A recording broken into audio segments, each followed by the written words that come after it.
Hey guys, welcome in. It is Brad with College SportsCast. I have John Roberts with me tonight, and we are going to be doing our weekend wrap up show.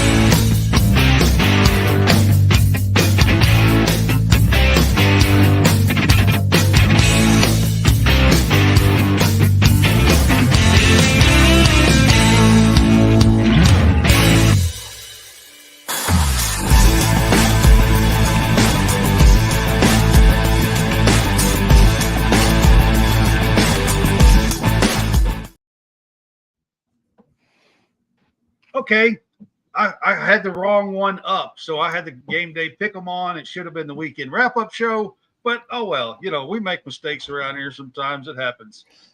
Hey, But I'm just glad that as soon as the video ended, you started talking instead of yeah, having like man, a it's 10 it's instead of it's having like a doing 10-second pause. I was like, it's "Oh doing wow, way better. It's been doing better. Don't jinx it, John okay, Roberts. I'm Okay, sorry, I'm sorry."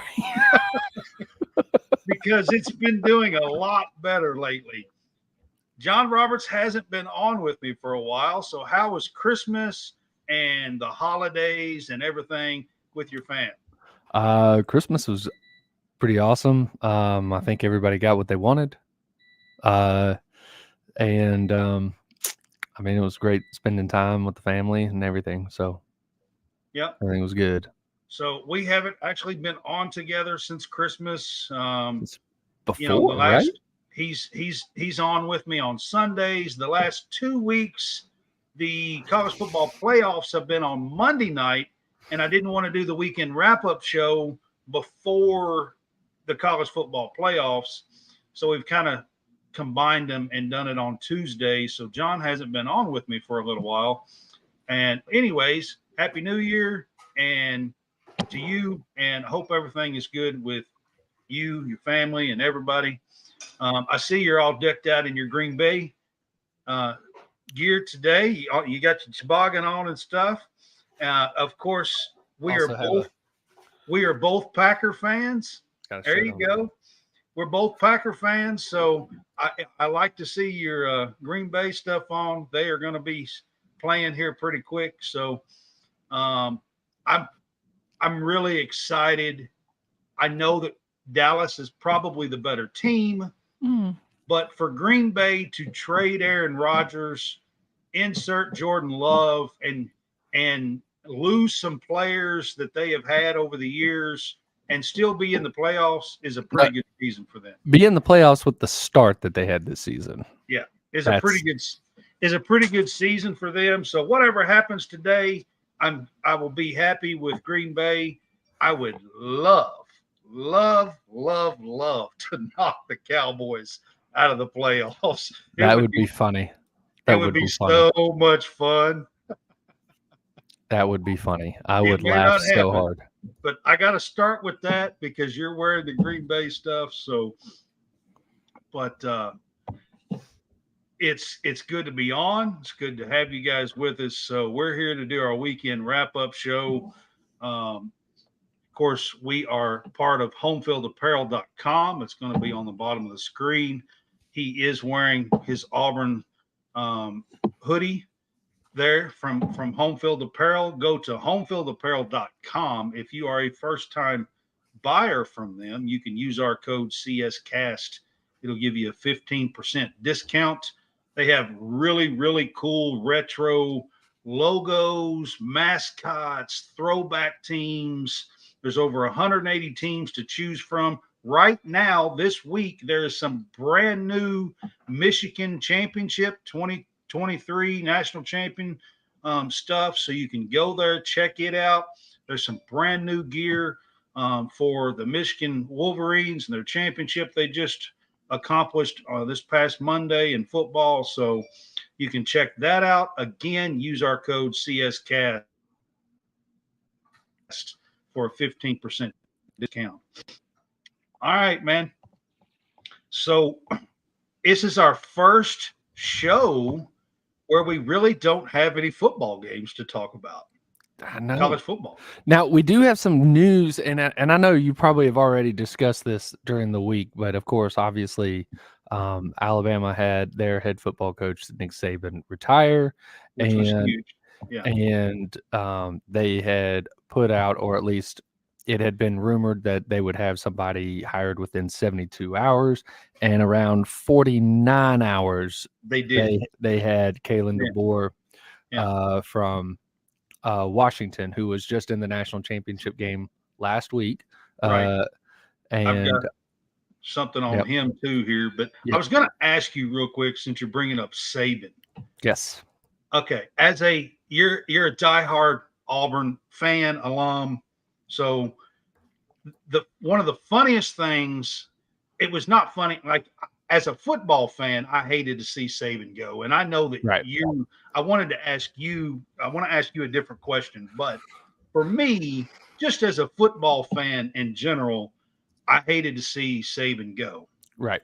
But as one of the funniest things about it all was within 20 minutes, I heard that they rolled Toomer's corner. Right. Yeah. So there were some Auburn freshmen that went out and rolled Toomer's corner.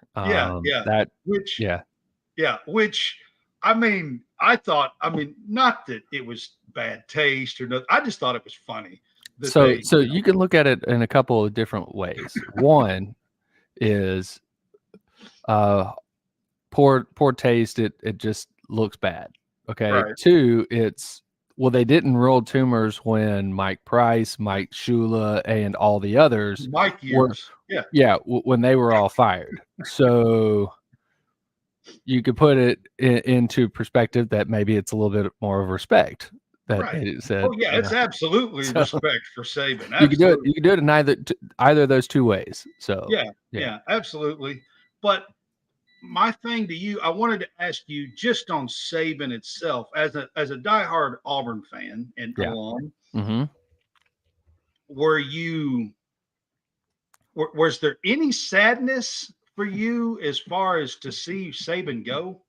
I just wanted to know. So there's always going to be two different ways of looking at this. One is that every time that you beat Alabama, it just made it that much sweeter when you know you're beating the GOAT, right? So when you're beating the greatest of all time to ever do it, it was always made it much sweeter, right? And it seemed like Auburn, had probably the best success against him compared to anybody else. Of course, Auburn played him every year, so they had the most chances as well.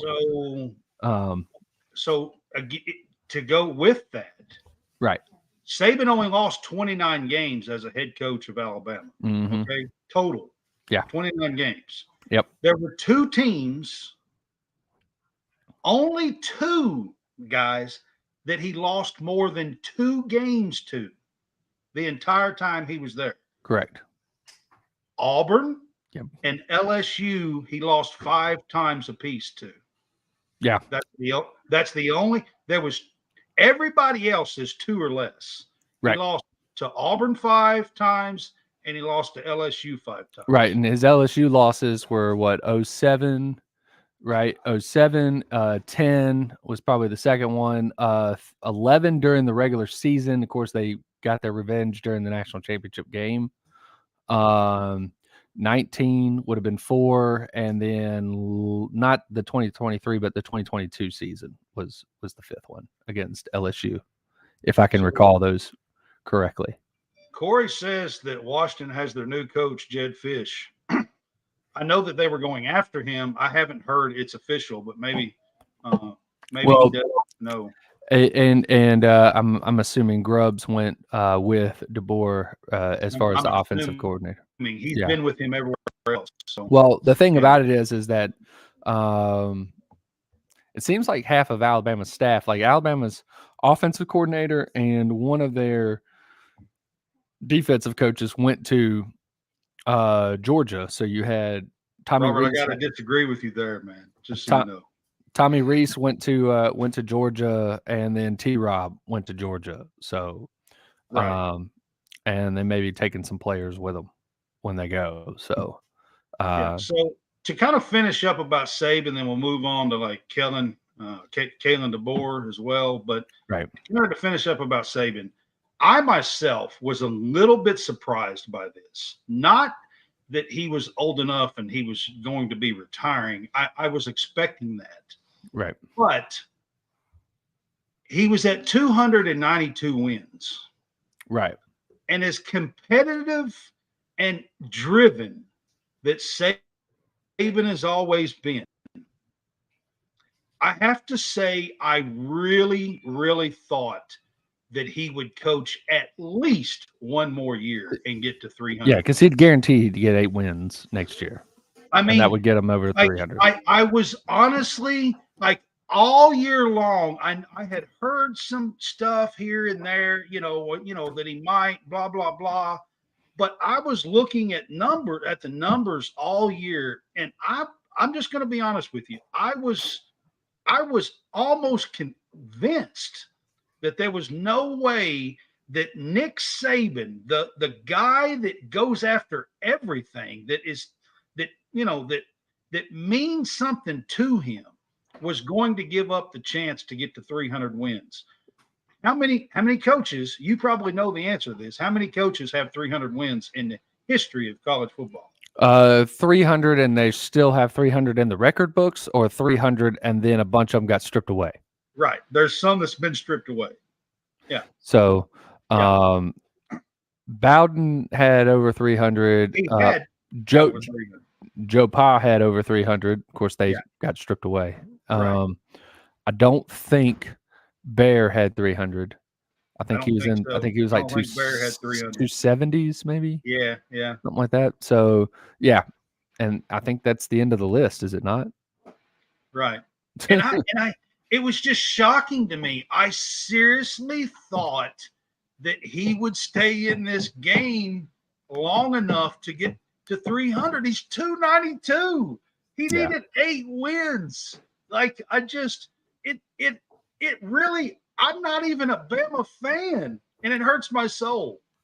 Yeah, and look, he always said that he would walk away the moment he felt like he couldn't do it to his standard. And I mean, I guess that. At this point, that's exactly how he felt, because. And that's kind of what he said, was that he just, his age, he couldn't stay up till 2:00 in the morning and be okay to get up at 6 and do everything that he was doing. Right. At 6 a.m. But and so anyway, I wanted to ask you about the 300 win mark and see did you think that he was going to go after that? I didn't actually realize where he was at until after he had retired and they put the numbers up, and I went, "Oh, I was floored. Wow, he's that close." Oh, I mean, I knew it all season. Yeah. I've been looking at it all season. Yeah, I just wasn't paying attention to it as much, and but it's that is a number that you would think that he would have stuck around for at least one more year. Just give it one more year doing it that way and push through it, and then after that, right off into the sunset, because he could still. He would have been 300 wins. Nobody is going to, I mean, it's going to take somebody an awful long. Kirby Smart, who's been winning an awful lot of football games, it's going to take him an awful long time to get to 300 wins. That's right. I mean, if you're looking at 15, say you're winning, at 15 a year, that's 20 years to get to 300. Yeah. And Kirby Smart being in his, I think he's 49 now, right? And he's in his 7th or 8th year, something like that there. I don't know. Right. And he hadn't been doing 15 a year. So, I mean, obviously he, of course, 15 a year would be the max for like college football playoff type deal year. But with it being, now that you're going 12-team playoff, you're going to have to win more than that. So, I mean, it's just not been done. I mean, you're right. Joe Pa done it, but was stripped. Bobby Bowden done it, but was stripped. So, I mean, of wins. So, I mean, I don't know. I wanted to put that out there. That was something I knew that me and you could talk about. And right. So Then we're going to get to Kalen DeBoer. Let's start with Kalen DeBoer's week, okay? He began this week in the national championship game against Michigan, coaching Washington, and there was no thought on Sunday, Monday, Tuesday that Kalen DeBoer was going to end up on Friday as the head coach of the Alabama Crimson Tide. Yeah, no. You know what I mean? Like, yeah, that was crazy. But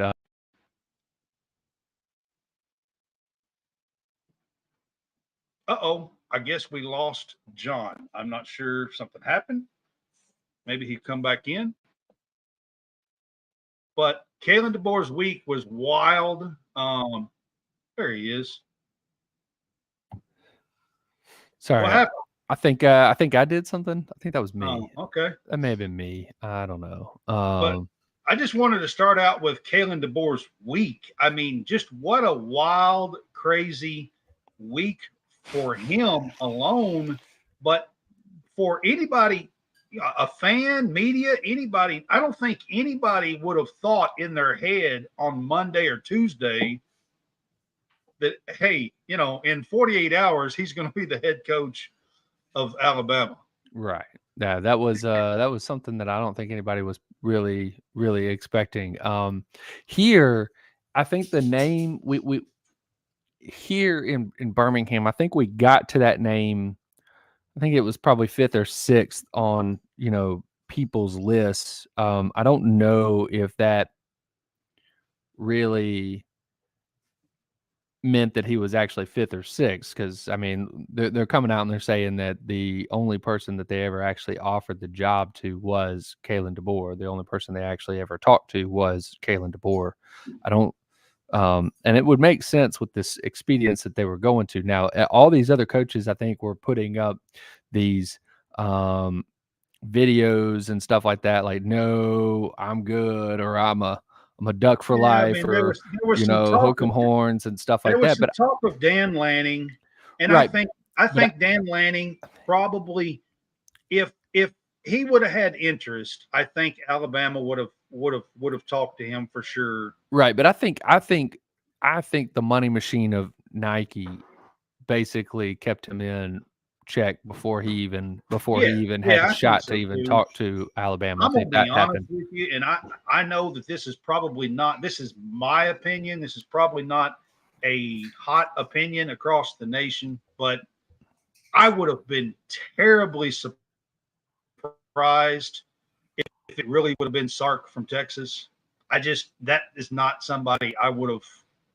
If it was me, I mean, if to me, I wouldn't go after him. I'm going to be honest with you. Out of his former guys, I would have thought Lane Kiffin would have been number one, not Sark. So here's the deal, okay? And I know that it's been a while since this happened, but when Lane left Alabama, I didn't realize how butthurt everybody was, or that there's still such bad blood between the power brokers, the money people, and Lane Kiffin. And yes. And so that I don't think he was ever a real candidate, because I don't think it didn't sound like. I don't think he was ever going. I don't think he was ever going to get the chance to be a real candidate. I mean, it really didn't sound like. I mean, I think he might have gotten a chance if 1, 2, 3, 4, passed. 5, you know what I mean? He might have. If they were able to get if they went and they didn't get their first choice or their first couple choices, I think there would have been maybe a can somebody swallow their pride moment kind of thing. Right. And I just think that I think that, in all honesty, that he was that whatever that happened when he left Alabama, that really left a very bad taste in people's mouths, and they are not going to allow him to come back as the head coach. But I think him and Saban are pretty cool. Right, but Saban's not the money guy, and while he could be the guy that says, "Hey, I give my blessing to him. Right. But I don't think that Saban would even want him to, like, they could still be friends and Saban still wouldn't allow him to run Alabama. So Right. I mean, I get it. yeah. Yeah, I mean, I get that, but whoops, I didn't mean to click that yet. I was going to it, but I didn't mean to click it yet. Yeah. So there's a lot of different things, because I think I also think that, like, there was a lot of funny things that I was coming up with during the week that I thought would be, absolutely hilarious. One was Saban retired, so does that mean somebody's going to teach him Twitter? Because I thought that would be funny to put Saban on Twitter. And then the next thing was, like, if Saban were to be, Saban's retired, they put him on Twitter, and Alabama did hire Lane Kiffin, then he could tweet out for his first tweet, "Come home, son." Because that would be, again, this was all just would be hilarious to me. It's like, I just think that would be, funny, but it's not ever going to happen. He's not going to do it, but it was one of those, like, this would be great. But Saban's going to be still affiliated or close with the program. He's got an office. I think they're giving him an office at Bryant-Denny Stadium. He's still going to be there. I think he'll be there during the development stages of practices. So, like, spring practice, okay, and the fall, not the fall practice, but the workouts right there, right before you actually get into the beginning of the season. So those would be the ones that he would probably be most involved in. So March, February, March, early April. Let me ask you about Kalen. Okay. Let me ask you about Kalen. I mean, so the man has a remarkable, like, history as a coach, going from NAIA all the way through to the national championship game on Monday. It's like 104-12 as a head coach. I mean, something ridiculous. Yeah, that's it. And he's definitely has the pedigree, I believe, and all that. However, how tough is it going to be to follow the legend of Nick Saban? Do you think that will have any toll on DeBoer here at Alabama, especially with him in the stadium, in the around, with fans? If DeBoer was to lose 2 of the first 4 games they play next year, there's no telling what the fans is going to fall off the ship. I mean, more than likely. But my question, I guess, is, do you think that will have any toll on Kalen DeBoer's career as an Alabama head coach? Well, so it's not like, okay, so Saban obviously is still around. Okay. That's the obvious thing. You've already mentioned that. But the next thing is, it's not like Saban's not helping him. Okay. That's the part that everybody is going to be, or that everybody's kind of glossing over. Saban's going to not only be around, but Saban's going to help him. And I think as long as he surrounds himself with the right people, I think this machine, this thing, can be on autopilot, and you'll be okay for at least the next few years. So I'm looking at Alabama's schedule, and they've got Western Kentucky game 1. So that's a good get started kind of game. Yeah. You've got USF game 2. Again, another one to really get started, kind of figure out who you have. At Wisconsin, number 3. Okay. Wow. Little tough. That one's going to be a tough game. You're on the road. It's a true road game, as opposed to being a neutral site game or anything like that. It is a true road game. All right. So I honestly think that they could be 3-0 with what they've got. Okay. September 28th will be the test. That's Georgia. You get Georgia. All right. Is that So game 4? that's game 4. Game 4 is Georgia. Yeah. Okay. So I think they can start 3-0. I think Georgia would be the test. They What just happens if they lose at Wisconsin and Georgia blows them out? well look Then they beat Georgia in the last game that they played against Georgia. they did. Okay. They've beaten Georgia, what, 2 out of the last 3, right? Am I right? 2 SEC championship games, right? Those are the 2, and then it's just the national championship game that they lost. Yeah, that they lost. Yeah. Okay, so it's not like Georgia's just been beating the brakes off of Alabama. No, they haven't. They haven't. So it doesn't, like, I don't foresee that's like, I don't. It's going to be a tough game, but I'm not sitting here counting it as a loss right now, right. Whether it's Saban or DeBoer. I'm just throwing it out there. What happens if this is, if they lose at Wisconsin and lose at Georgia and they're sitting at 2-2? Right. Now, then what follows after that? Look, if they lost to Wisconsin and they lost to Georgia, while you can sit there and claim that he's lost it, there's nothing there, everything's gone, whatever. 12-team playoff, they could beat Vanderbilt, South Carolina, Tennessee, Missouri, LSU, Mercer, Oklahoma, and Auburn and be in. Right. Absolutely. Yeah, absolutely. They're not out of the playoff. If they lose 2, no, they're it's still a not 12-team playoff next year. It's not 4. Yeah. But yeah, that makes a big difference. If it were if it was still the 4-team playoff, then he's out when if he lost to Wisconsin, then he would be in real trouble at that point. But I don't think. Look, it's not like when Saban took over and the cupboard was bare. And even then, the cupboard wasn't really like bare. He just he stripped it because of who was there was not necessarily the right people. Right. And so he stripped them of that and then brought the right people in. In 2008, they were competing for an SEC title. Right. All right. They went up against the team that won the national championship. Yeah. His second year. Yeah. Right.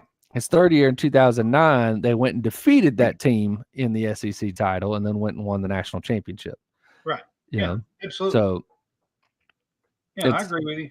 So, my thing here, I think, I'll be honest with you, I really feel like that Alabama got this hire right. I've been high on Kalen DeBoer all year long here at College Sportscast.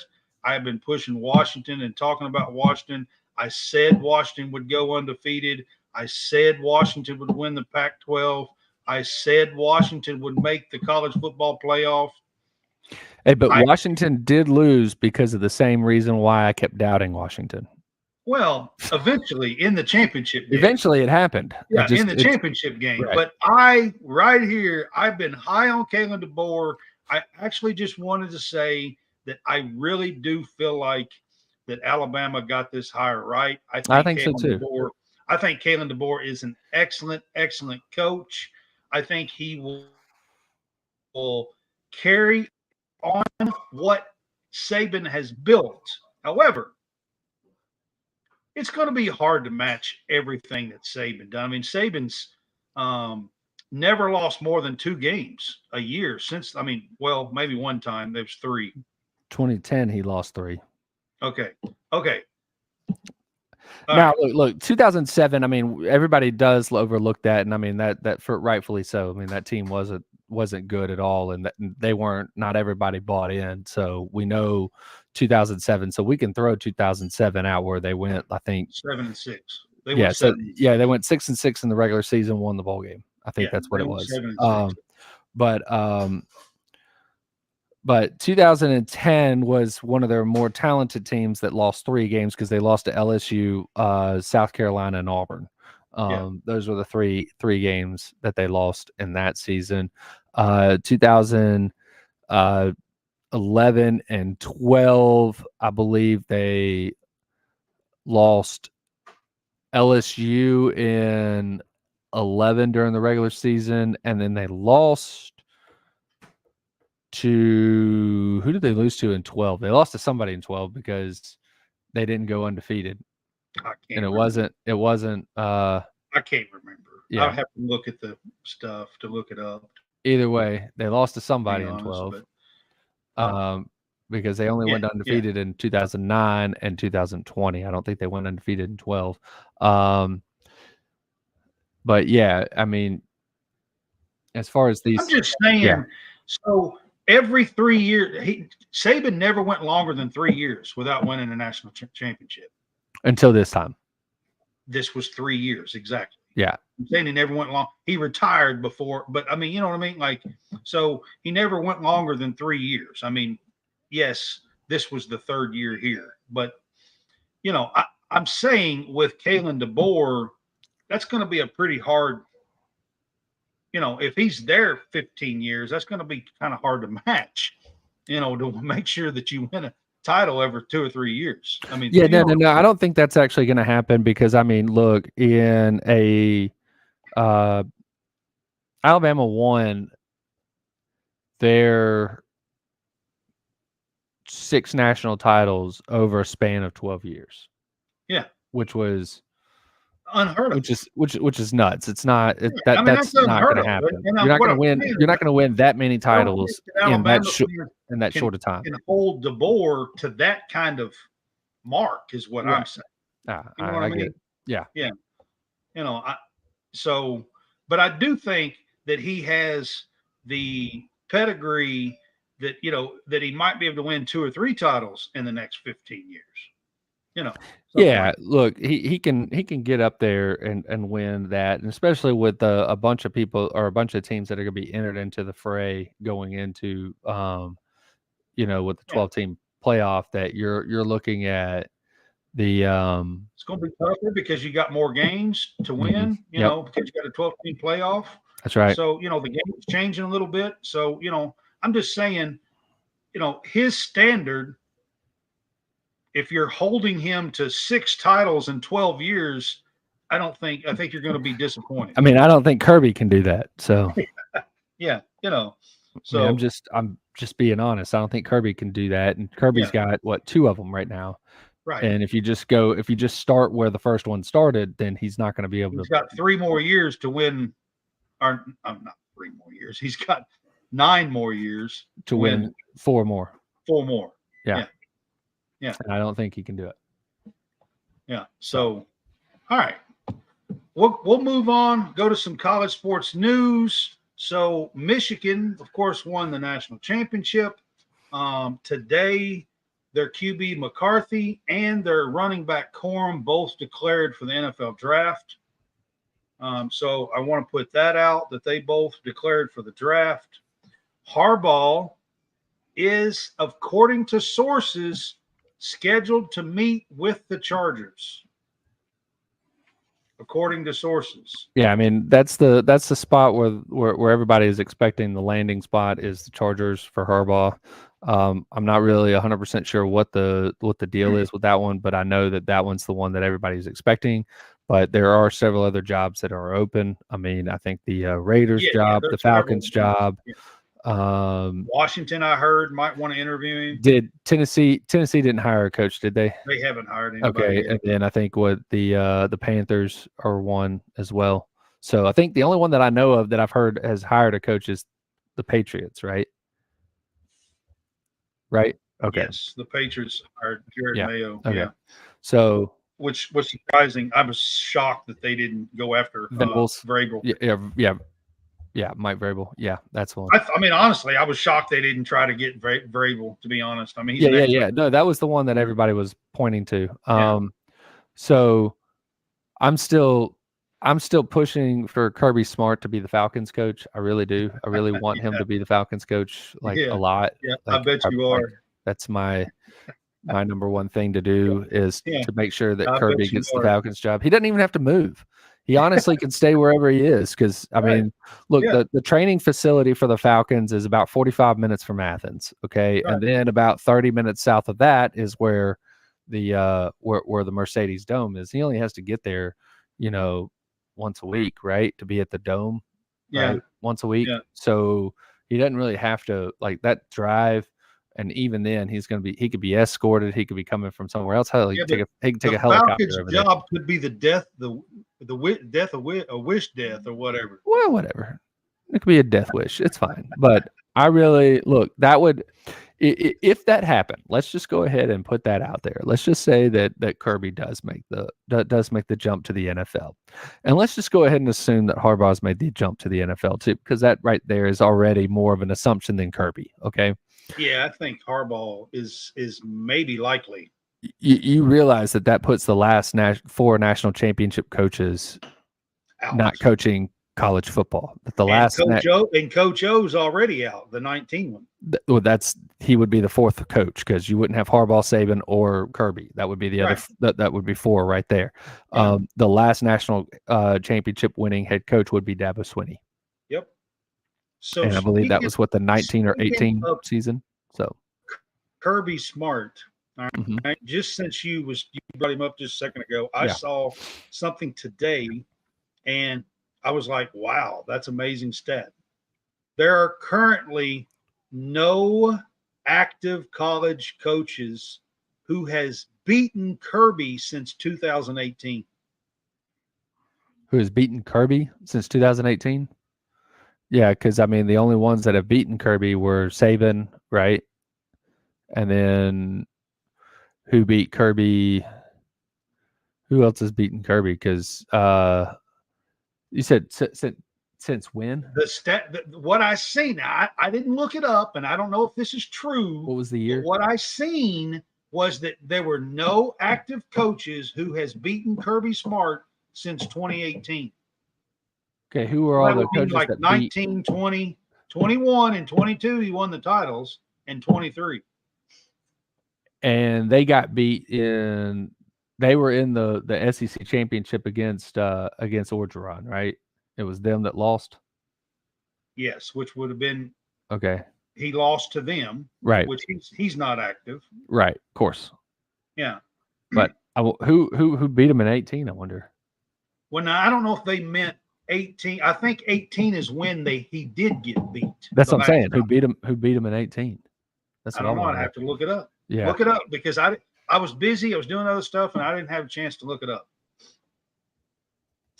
All right. So Cameron Ward, who had been in the transfer portal and then said he might go to the NFL and drop his name in the NFL, has committed to Miami after flirting with the draft. He was one of the top quarterbacks in the transfer portal from Washington State. So that's another thing. Isaiah Bond, wide receiver from Alabama, is transferring to Texas. That's a pretty big hit for Bama, I think, especially to lose him to Texas, who is now an SEC foe. So that loss is the Sugar Bowl loss to Texas. And that was January 1, 2019. No, it's 2019. Sugar Bowl lost to because if Matt Brown's still around, right? Or no, it wasn't Matt. Yeah. Was it Matt Brown at Texas, or was it who was at Texas? It may not have even. No, it wasn't even Mac Brown. It was somebody else. No, it wouldn't have been Mac Brown. It was what's his face. So that guy doesn't count either, right? Was it Tom Herman? I mean, Tom Herman, right? That was the one. Am I not? I mean, am I wrong? Tom Herman might have been coaching Texas then. I don't know. In 19. See, Edo beat him. Edo beat him in October of 18. What's going on, man? Oh, what's up? Man, I had to get rid of everybody. It was a big part of it. My dad's 68 party. So I had to clean everybody out. So all right. Hey, I told John that you might come on, that I'd sent you a link as well. So John, what's up? What's up, man? Not much. I'm trying to go through and figure out when who the last active coach that beat Kirby Smart. It was I seen it on a pick like a meme, and it was a stat, and like I said, I ain't had time to look it up. Nick said, but it's not an active coach. You're right. That's good. Malzahn's the last one I know, and that was in 17. But the stat I seen said that there was no active coaches that has beaten Kirby Smart since 2018. Right. Is what I seen. Yeah, so Malzahn beat them in 2017, and that's the last one that I've seen because they don't lose too many games between that time. So the only ones have been either to Alabama, they lost to Texas, but that coach isn't there. It's not that wasn't Sark. That was Herman. Right. So But the only losses have been to Herman is an active coach. Is he? Tom Herman is an active coach. An active head coach? Yes. Okay, he's then a coach somewhere, some smaller school down in like Texas or Oklahoma, somewhere down there. I forgot. Okay, then he is the last active head coach because he is the only one that has done it, and that was. He's just not at a big school anymore, but correct. He's somewhere. Right. So Tom Herman is the last active head coach to do it. Yeah. And then right before that was Gus Malzahn in 2017. I'm almost positive that he's active. He's a head coach somewhere at some smaller school. Okay. You just have to look it up. But I'm pretty sure he is. All right. So I'm going to move on to the college basketball polls. And the new polls don't come out till Monday. So can't talk about that. But what I can talk about is 8 of the 11 top ranked teams in this week's poll have lost. 8 of the top 11 in this week's poll. Purdue lost. Houston lost twice. Kansas lost early this week. UConn has not lost. They're one that has not. Tennessee lost early in the week. Kentucky lost yesterday. UNC has not lost. Arizona lost yesterday. Oklahoma lost earlier this week. Illinois has not lost, and Marquette lost earlier this week. So 8 of the top 11 teams in the poll has lost in college basketball this week. Jason, it's been a wild week in college basketball. And, I mean, I don't know what's going to happen in the polls tomorrow, but it's definitely going to be mixed up. That's for sure. Do you think UConn gets number 1? Because I think they do. But it wouldn't matter because UConn can get beat next week too. Well, I mean, of course, but I think you got to put somebody at number 1 in the polls. Yeah. And I think they will bump UConn to number 1. They probably will. And I'm gonna tell you a team that is real, real scary that I don't think people really want to see is the Memphis Tigers. Hey, Memphis is playing good. Memphis is playing real good right now. Great guard play. Quinterly. That's who has changed Memphis. Well, the score, left-hand score, him along with a guy who can get a bucket. When you got somebody, Brad, that you can pencil in for 20, that changes your game. He's going to get 20. I've watched him about 3 or 4 times. Quinterly is who is really driving them. Like I think he's the difference maker. I really do. Is that just because he doesn't have the pressure of being at Alabama? Because at Alabama, like you could tell that he could be good. He just never was good. Yeah, and I mean, is that what that was? He's certainly doing it at Memphis so far. Right. They're not asking him to dominate and lead. They're just asking him to finish and manage. And I think he is great at that. Now, we ain't gonna say that it's like he's been in college forever. You know, so we're not going to just say that because he's seasoned. He's from Villanova, Alabama, now Memphis. So he's a seasoned veteran guard. But I got to pull up the guy. It's the left-hand 6'6" kid for them that can really, really score. Man, he's the difference maker. He's the because they give him the ball and then they let him go. Yeah. I mean, honestly, yeah. I mean, I agree with you. Listen, the teams that I think that have not been in the top 10 that I think will rise up and be there, I think Auburn is one. I've already said that to John earlier. I think Auburn will be there, and I actually think that Memphis will be there. I think both of those teams will be in the top 10. I hate to admit, but the Holloway kid, oh my God. Yeah. He is worth the price of admission. Yes. That's all I can say. Because, I mean, honestly, like Sharif Cooper was definitely a distributor. He wasn't really score to the abilities that you thought that he could do. But I mean, again, at point guard, you didn't really have. I mean, you don't have to be a scorer, but in Bruce Pearl's offense, the point guard, if the point guard can shoot, that just makes it even better. And so, Donaldson last year wasn't hitting at the clip. I think he's hitting better this year, but last year he was not. And Holloway can just he reminds you a lot of Jared Harper because he can hit it as soon as he crosses the midcourt stripe. He is in range, and at that point, you can expect that he just throws one up, and he's done it several times, and he's hit them. So it's like putting Sharif and the point guard you just said together. Yeah, and you got him. Yeah, you got him. You got he is. Auburn's been doing great. I think they deserve to be in the top 10. I actually think Memphis, the way they have played, deserves to be in the top 10 after all the losses this week. I do not think Purdue will fall far. They've been number one. But it's not even that, Brad. I don't think that, and I didn't mean to cut you off, but it's not even that. I just think there's so much parity, and the games mean so much more. See, college basketball is nothing like the NBA. Like, you have to really tune into a college basketball game, especially Houston. Houston dominated their conference. Now they're in a whole nother conferse. They're in a whole nother conference now. So they're not going to dominate. It's a whole nother ball game now. You see what I'm saying? So that's expected. It's expected as long as they finish in the top tier of their league, because the mantra and the rule was you take care of your home games and you go 500 on the road.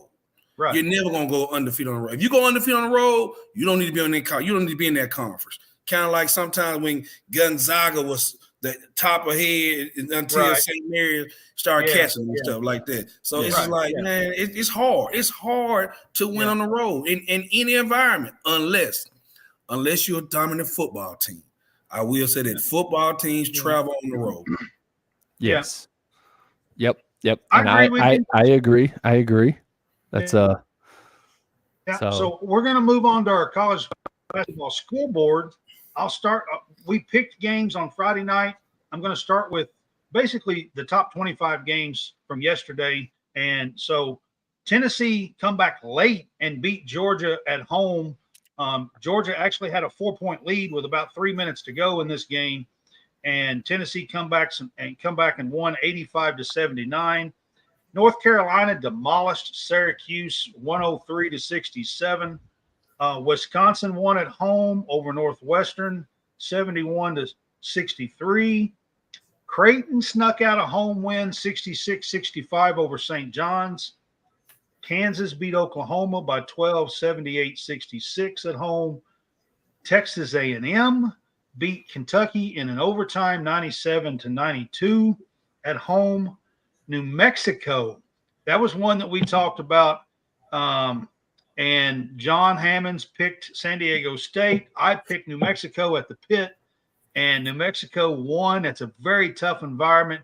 New Mexico won 88-70 over San Diego State, who was ranked. Purdue beat Penn State 95-78. Utah State beat UNLV in Vegas 87-86. A good road win for them. Clemson finally gets in the win column in the ACC after losing their first three. They win at home, who is still ranked 21 in the country, 89-78 over Boston College. BYU beat UCF 63-58. Good road win for them. Duke kind of barely won at home over Georgia Tech. Damon Stoudemire has Georgia Tech turned around this year, and they barely won at home 84-79. TCU knocked off Houston, their second loss this week on the road in the Big 12. Jason was just talking about how hard it is to play road games, and they're in a different conference. They're finding out the Big 12 is a little different from the AAC, to be quite honest with you. They lost 78-67 by 1 point. Washington State wins a big home game, 73-70 over Arizona yesterday. Auburn beat LSU pretty good by 15 at home, 93-78. That one was getting kind of scary in the middle of the second half. Yeah. I mean, LSU was 2-0, had been coming on, turning around just a little bit since SEC had started. So a decent win for Auburn, looking still good, scoring a lot of points. West Virginia won at home over 25th ranked Texas, 76-73. And BYU won at home over Cincinnati, 62-59. That was the ranked games from yesterday. So any of those games surprise you? You was talking about the road games. You can look at those games, and nearly all the winners were home games, just about. None. So football, it's you're in the season, you're in conference, and every game matters. Everybody's trying to vie for position for the tournament and for seedings. And look, hey, even my Ole Miss team, I know you didn't mention them, but I know they're looking better after they got trounced by Tennessee, because I'm glad they got beat by Tennessee. I'm glad they got beat by Tennessee. Then Tennessee comes back and loses to Mississippi State. So that just shows you how hard it is to win on the road. Like, you have got to get your head cracked. Mississippi State on the road. They lost to Mississippi State on the road. So they came back and won. Who did they beat yesterday? They beat somebody on the Georgia. It was Georgia on the road, and they were behind. It was a tough game. So, one thing about the year, you're gonna know who the real dudes are. The dudes are gonna start to show up. Yeah, the dudes are gonna start to show up right now. January and March, not January. I'm talking about January and February. They're gonna show up. Show up. I agree with you. It's that time of year. We're getting into, after the first couple of weeks of SEC, of not SEC, but of conference play. And, you're really going to start finding out who the best, teams that can manage going on the road and knocking off a couple of wins, because you're not going to win them all, not on the road, not in the way the landscape is, in college basketball now. I don't think so anyway. Right. Today's ranked teams, there's some games that's going on today. Actually, they're all most of them are over. I was about to say, I think they're all over. All final. Yeah. Actually, I was just glancing, and they're all final. So yeah. UConn beat Georgetown 80-70 or 67. FAU beat UAB 86-73. Those were both home games. Memphis beat Wichita State on the road 112-86 on the road. And Maryland knocks off Illinois 76-67. So that actually means that 9 of the top 11 teams in this week's poll have lost, because Illinois was playing today. They were one of the teams. They're ranked 10th, and they lost. So there was only 2 teams in the top 11. That's number 4 UConn and number 7 UNC that did not lose this week in college basketball. That's insane. That's crazy. Yep. Yeah. Did you see where Samford won their game 134-96? 134. That is a NBA score. Yeah. That is that guy the coach at Samford about 2 or 3 years ago was a high school coach. He coached Leor Berman of Auburn when he was in high school. In high school? Yes. Okay. So just letting you know, 134-96, and they beat VMI, the Virginia Military Institute. Right. All right. Well, so that is our college basketball scoreboard. College basketball has many, many, many other teams. Okay. I just went through the poll teams and on our scoreboard. Jason was talking about Ole Miss. They've only lost the 1 game this year so far. So, I mean, there are many, many other teams deserving, but it's hard to go through and hit. There's 360 some teams in Division I college basketball. It's not like football where there's 100 and something. So it's hard to go through them all. Brad, I'm going to break in right here. 8 minutes into the first quarter, and Packers have scored on their opening drive.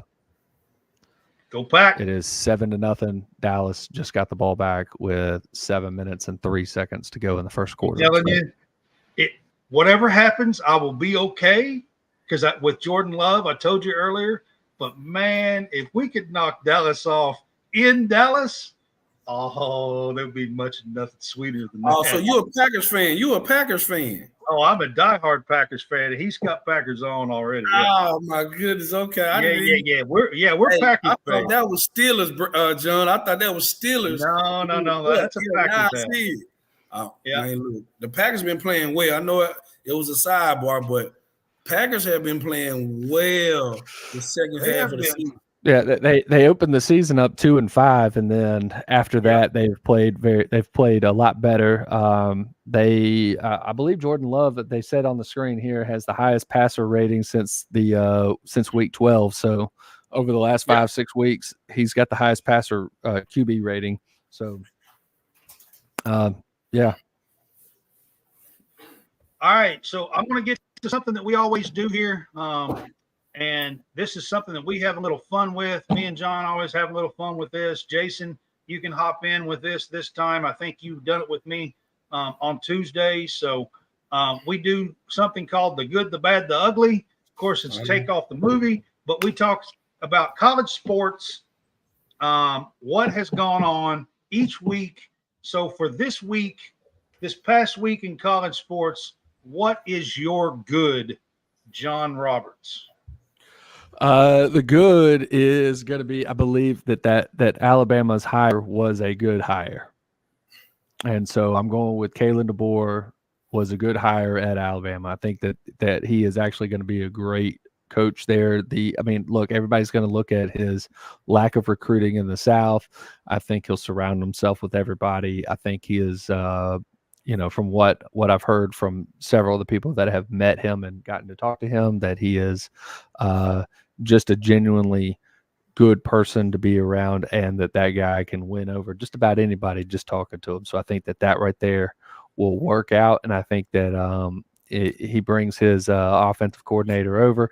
His big thing right now will just be making sure that the defense is good, because again, Washington's defense was suspect at times, and Alabama has been trying to revamp their defense. Now they still have Nick Saban, off to the side. He could easily be very much instrumental in keeping the defense together. But I think as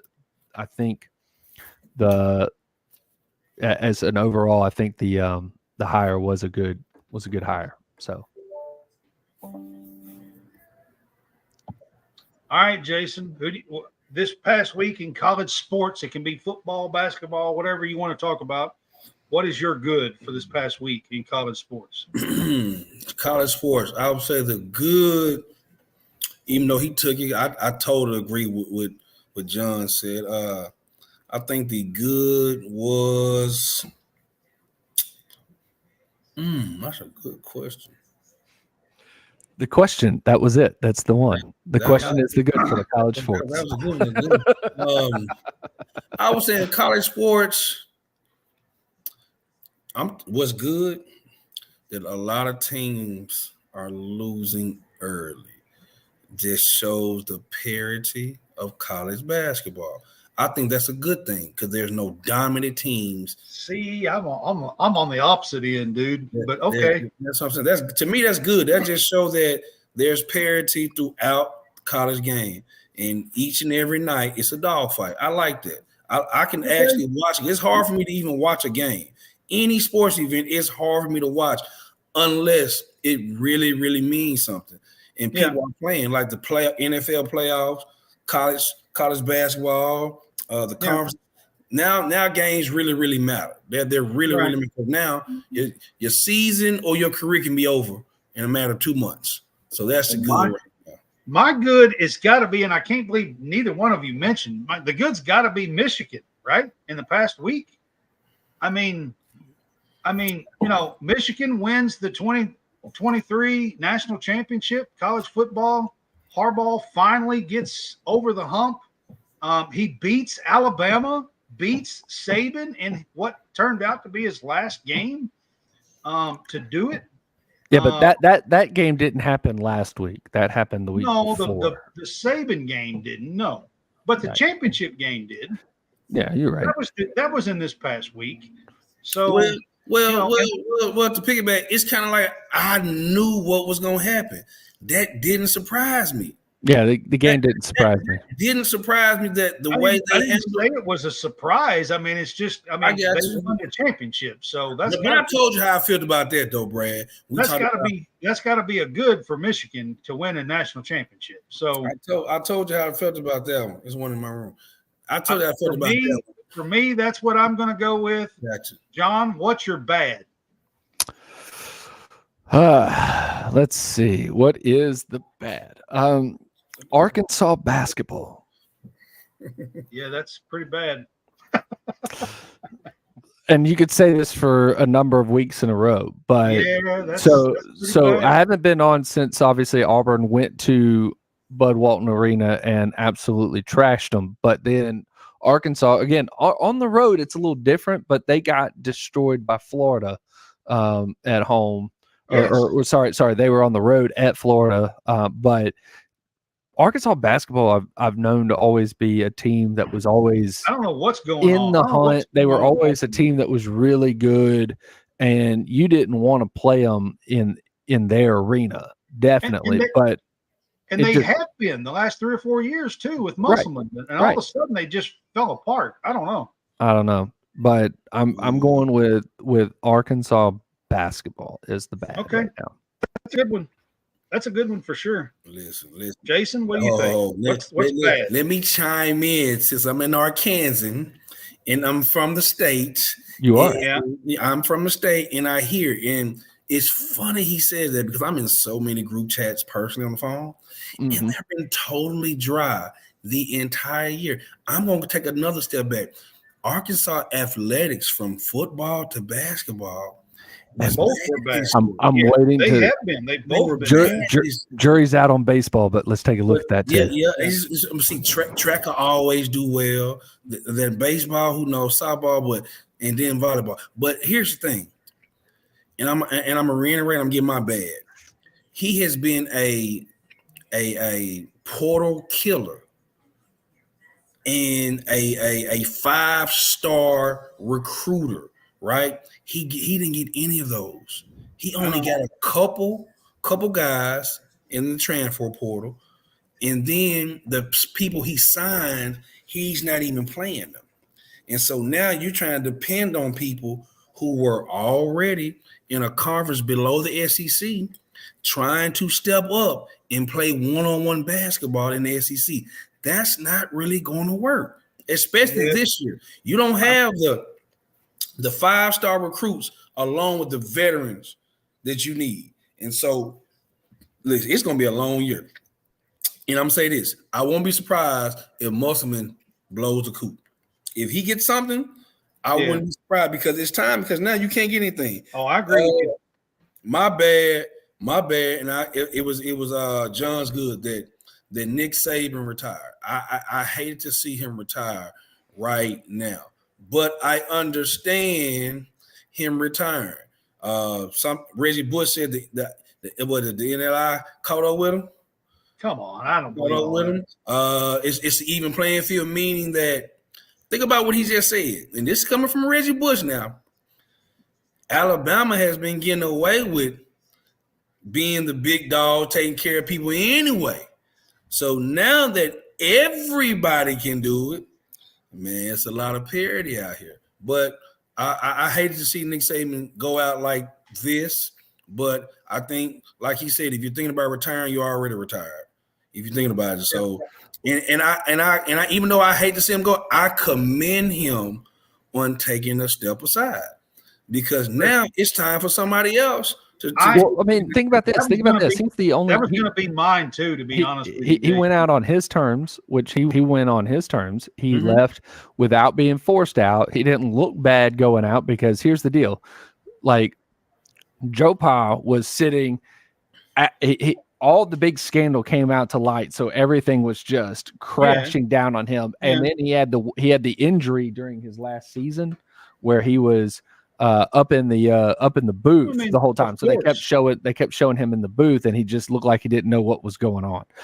And then Bowden just hung around too long. He hung around too long, and Florida State started going downhill. They weren't the dominant team. So Alabama made the playoff in his last season. While he didn't win a national championship, they made the playoff. He said that this was one of the years that he had the most fun coaching. So he actually got to go out kind of on his own terms, where not many coaches ever really get that, because they don't understand what the end is. They don't understand where the end is. Wait a second. John, that doesn't take away, but that does not take away that as a college football fan.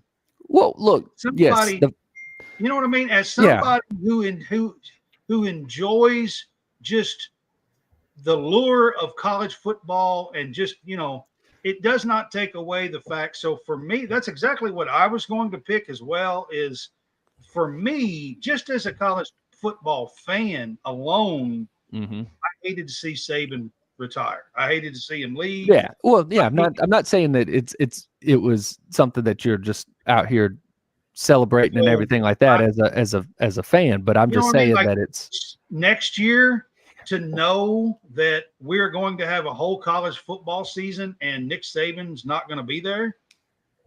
I mean, he was. It's just, just as a fan alone, that's what I was going to put, is Saban retiring. So, John, what about your ugly? Okay, what's been ugly this week? Well, so we're gonna stick with the Nick Saban retiring, and it was all the Alabama fans at the statue acting like he was dead. The funeral that they had there, they sang "Amazing Grace," they sang "Dixieland Delight," they sang "Sweet Home Alabama." They left flowers and oatmeal cookies at the foot of the statue. There was, I've seen that. Yeah, I just didn't understand. I was like, he's not dead. In fact, he came to work the next day. So that was ugly. And you can say that Rolling Tumors Corner was ugly too. We talked about this, Brad and I, and that was there was a couple of things I had to say about it. I said, like, one, look, it was a couple of freshmen. It was like a handful of people that did it. Okay, there was a lot more people that showed up at Nick Saban's statue, but there was a handful of people that rolled Tumors Corner. Those you can say one of two things. One, that was not a great look. Two, none of the Mikes or any of the previous coaches at Alabama ever got tumors rolled when they were fired. In fact, nobody was celebrating.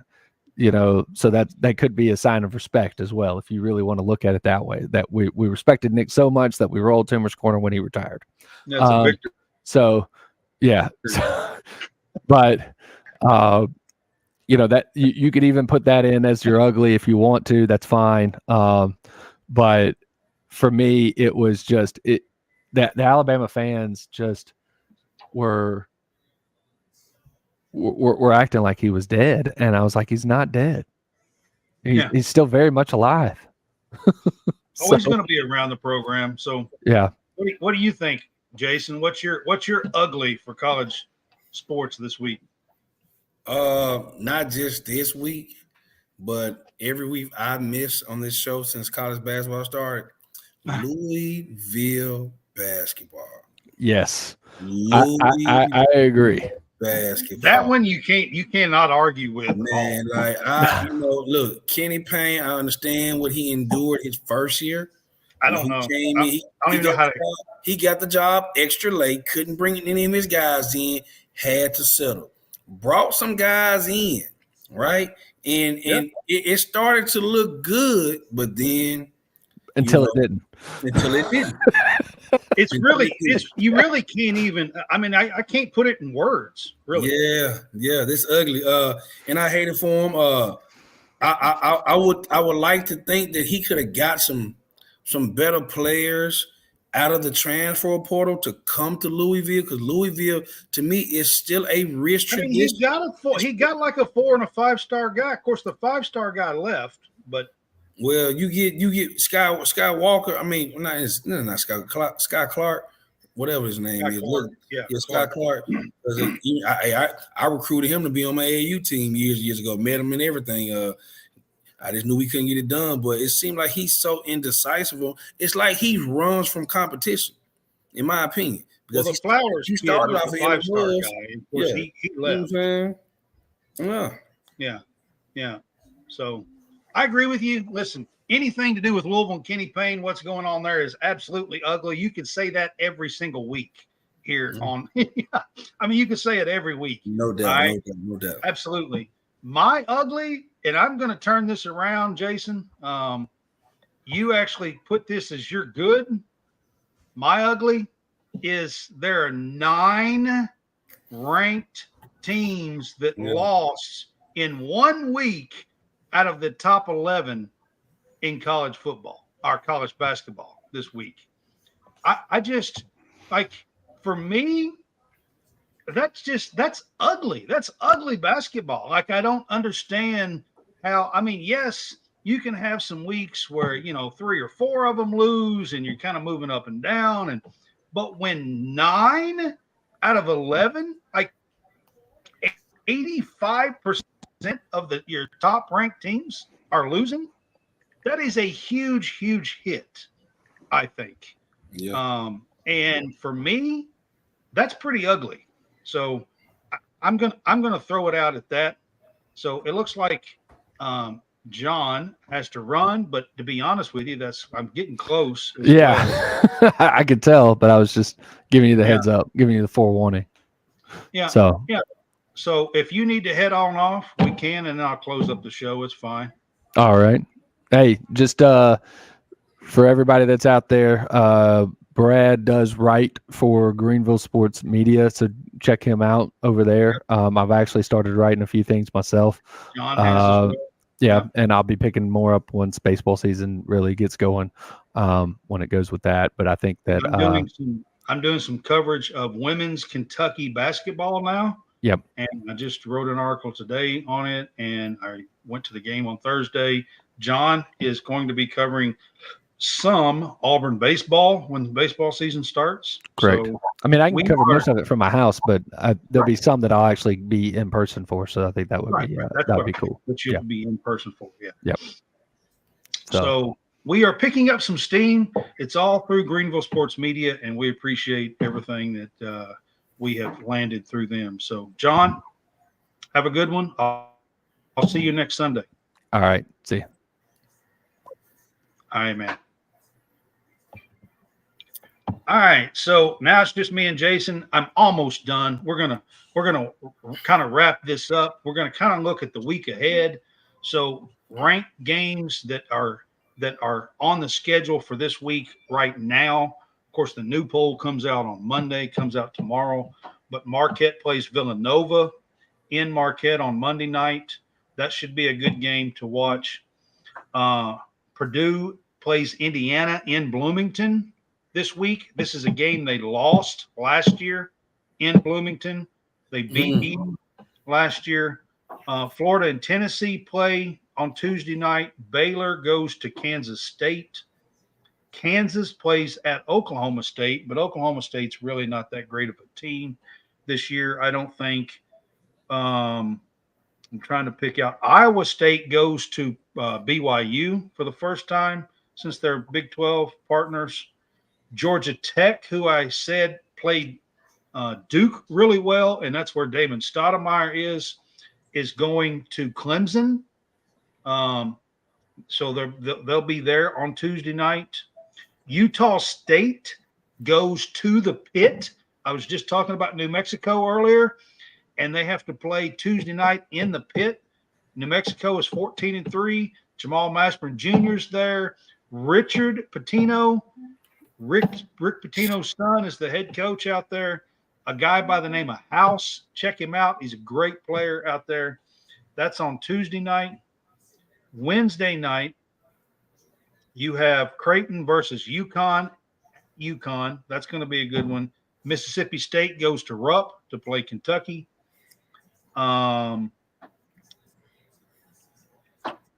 Texas Tech goes to Houston Wednesday night. Texas Tech is 14-2. Houston is 14-2. That should be a really, really good game on Tuesday night. Nevada, this is Wednesday night. I'm sorry. Nevada goes to San Diego State, who's coming off the New Mexico loss on Wednesday night. And Thursday night, you got Illinois goes to Michigan. Michigan has fallen apart. I'm not exactly sure they had started the season halfway decent, but they've got some stuff going on with them and with their coach, to be quite honest with you. And they're kind of falling apart. And Gonzaga's got to get back on the winning road, or they're going to be out. They got beat over the weekend by Santa Clara. So Gonzaga needs to right their ship. They play on Thursday night as well. So that's kind of give you a week look as far as through the week here. We will look at Saturday's games, of course, on our game day pick'em and talk about them next week. So, but that kind of gives you an idea of the look ahead and who's playing in the next few days and some of the bigger games. So, Jason, any of those games stand out to you? Man, a lot of them. Like you said, Mississippi State going to Kentucky. I think that's going to be a good one. Man. I think because they lost a tough one yesterday. Man, it's just college basketball. This is time of the year. You just it's tough on the road. I mean, it's tough on the road. That's tough on the road, man. Any environment, anywhere where you have college kids being rowdy and cheering for their university, I'm all for that. So, I mean, I look forward to seeing some of those games coming up throughout the whole week. Well, our next show will be Tuesday night, be at 8:00, the Big Fuss Show. Well, I'll have some topics and a few debate stuff, and I think it'll be me, Jason, and John Hammonds on Tuesday night, I believe.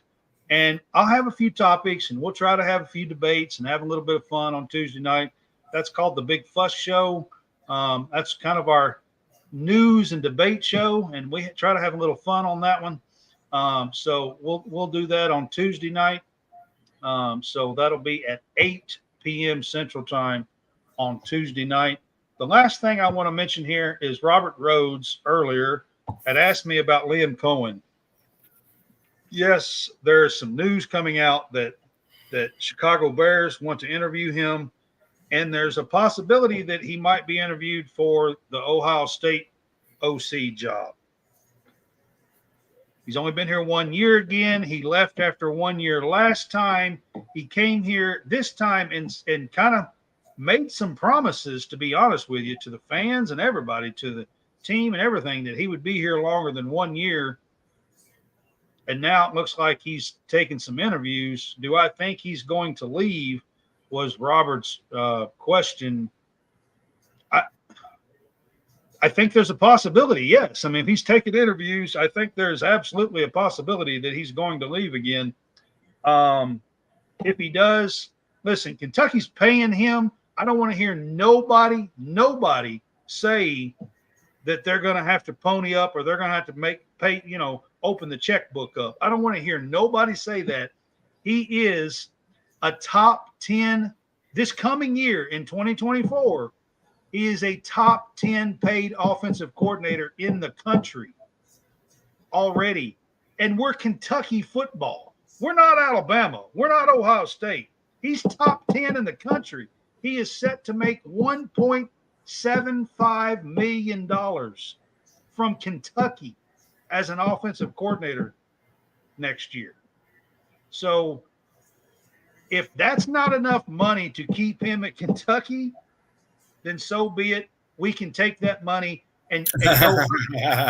You know what I mean? We can take that money and go hire somebody else who's not making 1.75 million because he's top 10. We'll take that money. We can hire somebody good for 1.75 million. That's what I'll say on that. I agree. I agree, man. Because you can find someone, but like I said, you can't control anyone. You can't keep anyone. You know, opportunities when you're doing well. I mean, in years past, Jason, most people be like, "Well, Kentucky's going to have to up the ante. They're going to have to pay him," but Kentucky's completely opened up the checkbooks the last 4 or 5 years. Which you had to. I mean, you have to in order to get a real good. Good guy. And they have, and they landed him, and he is a good coordinator. I'm not going to say that he's not, but if a top 10 paid coordinator at the University of Kentucky is not, if that's not enough money to keep him, then it should be enough money for us to hire somebody else pretty good. Man, like you 1,000% right. But yeah, hey, opportunities are going to present themselves no matter how much money you throw at someone. Everybody's still gonna come with something else. Yeah, I agree. So I just wanted to address that real quick before we got off the air because I saw that Robert was on. He may not be with us now, but if he is, I will put something in there and let him know that I tried to answer his question. So, all right, I didn't want to do it right in the middle. Yeah, when he asked, because I put it up there. I think you saw it for a second, Jason, when I put it up there, but. I didn't want to do it right in the middle of us doing the good, the bad, the ugly. Kind of interrupted, so I did it here at the end. But all right, it's been great, Jason. It's always good to have you on. I guess I will see you on Tuesday. Tuesday. Yeah, I guess I will see you on Tuesday for the Big Fuss Show. Okay. And everybody, have a good night. Have a good one.